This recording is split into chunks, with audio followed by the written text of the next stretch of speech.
Thanks for tuning in to the Urban Scope podcast. So, I want to discuss a little bit about the Allen Iverson interview that he did with Stephen A. Smith. Of course, he did two interviews. The first interviews was on First Take, which was more a condensed interview. And then the second interview that he did was on his own podcast on his YouTube page.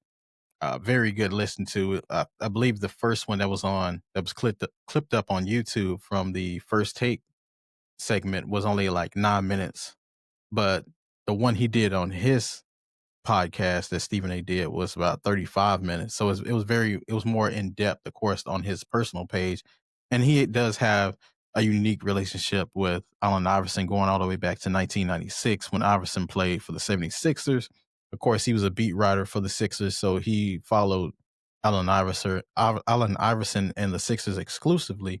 And that's actually how I came to be aware of Stephen A. Smith because of the sound clips that they used to clip up back in the days of him talking about Allen Iverson's play and how enthusiastic he was about Allen Iverson. I used to call him Allen Iverson's commentator pretty much because all of the analysis mostly was based upon what Stephen A was saying because of course he followed the team so closely. So he had more of a different perspective than most people about Allen Iverson because he was there firsthand. So it was only right that Allen Iverson sat down with Stephen A. Smith to do this interview because he knows him well in the media as wise.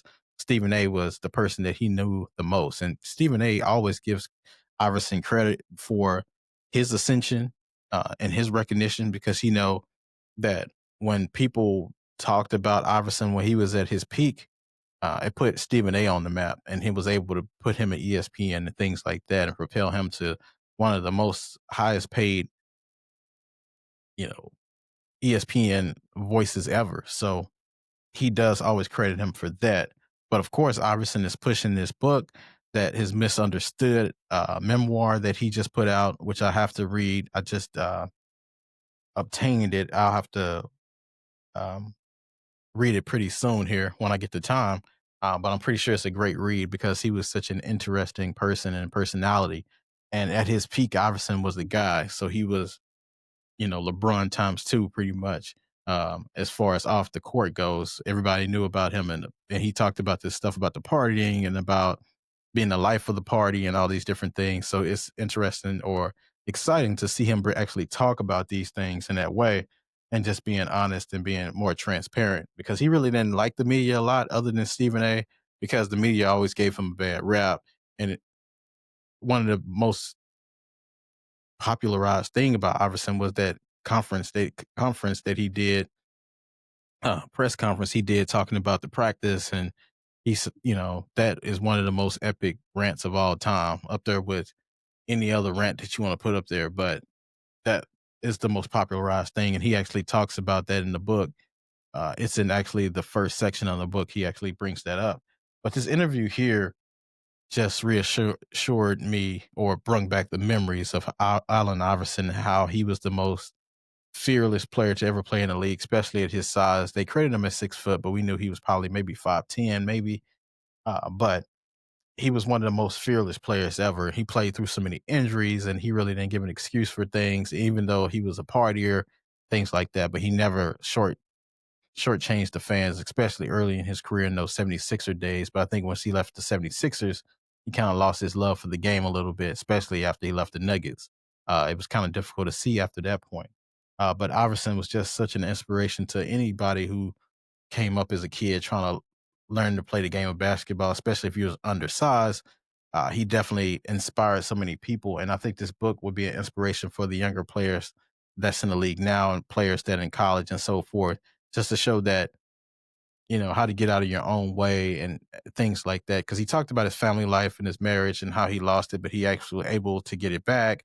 And he just talked about how he took everything pretty much for granted and because he was so talented, but he worked so hard as well. So it was kind of the interesting dichotomy of being able to be so talented, but you're not reaching your talent to the ability that you probably could if you cut out some of the outside stuff.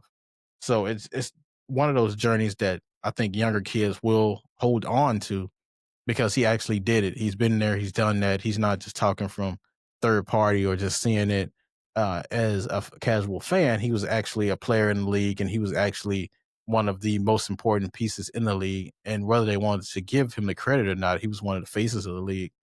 It was Kobe and Shaq, and there was Tim Duncan and players like that. But Allen Iverson was probably the most Well, it wasn't probably. I believe he was the most influential because back then Kobe was just he wasn't the Kobe that we know today. Rest in peace. But Iverson was the guy back then, and everything that came with Iverson, even winning that game one finals against the Lakers, was a big accomplishment because most people said they wasn't supposed to be there. Iverson was the only offensive threat that they had. They had a lot of defensive players, but as far as offensive goes, you can put that 2001 Philly team up there with, uh, any of those teams that LeBron had pretty much in Cleveland, especially in the early years. They was supposed to be nowhere near the championship or young long playoffs, but then they were able to do it. And it just showed the heart that he had and the fearlessness that he had, stepping over Tyrone Lue, taking on Kobe and Shaq, giants at that time. And he was able to do that. But it just shows you how much he was at his prime, how much he was. But I like this book too. I mean, not the book, but the discussion that he had with Stephen A. Because he took a lot of accountability for things. He didn't really just blame a lot of people. He talked about what he did and what he should have done.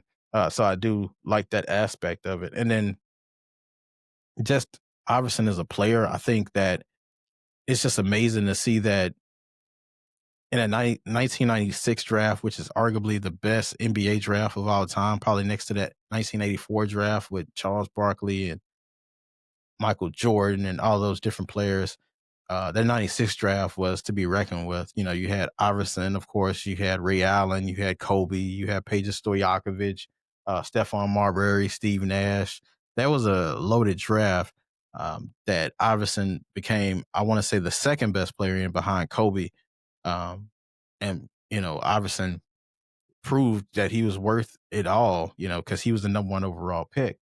But it just shows you that at that size and what he had, it's just amazing that he could do that. But his influence was outside of basketball as well, not only with just uh, it was his fashion, the tattoos, and that tattoos was kind of taboo back then. But he had a lot of tattoos, and he had the braids, and then you seen him on the sideline getting his hair braided. It was amazing to see that as well, and his overall style. And a lot of people say that the league went to and dress casual before the games because of Iverson. He would have the baggy pants. He would have the casual clothing. A lot of times he wore casual clothing other than the Hall of Fame speech. But I think he did that, because out of respect for Stephen A.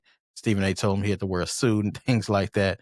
But Iverson is just a cool guy. He's your next door neighbor type of guy. He's the guy that you'll see on the street anytime. He's not one of those flashy guys like that. I mean, his game was flashy, but as far as off the court, he was just a regular guy like anybody else. And I think that's what a lot of people liked about Iverson. He had a lot of relatability. And he wasn't PC. A lot of times, they wanted you to be PC and buttoned up and all of these different things. But Iverson just said what he wanted, and he did things the way he wanted to do. And I think he created the atmosphere for people to do that now, especially in the sports world, to be able to just speak your mind and be able to be you. Because if you can't be you, then what's the purpose of it at all? So Iverson was one of the first players to ever do that. But I think his story is needed for the generation behind him, especially with all the distractions in the world today. And Iverson really didn't have cell phones and things like that when he was coming up. So it's even more distractions now with the internet and all these different things. So I think this book is necessary.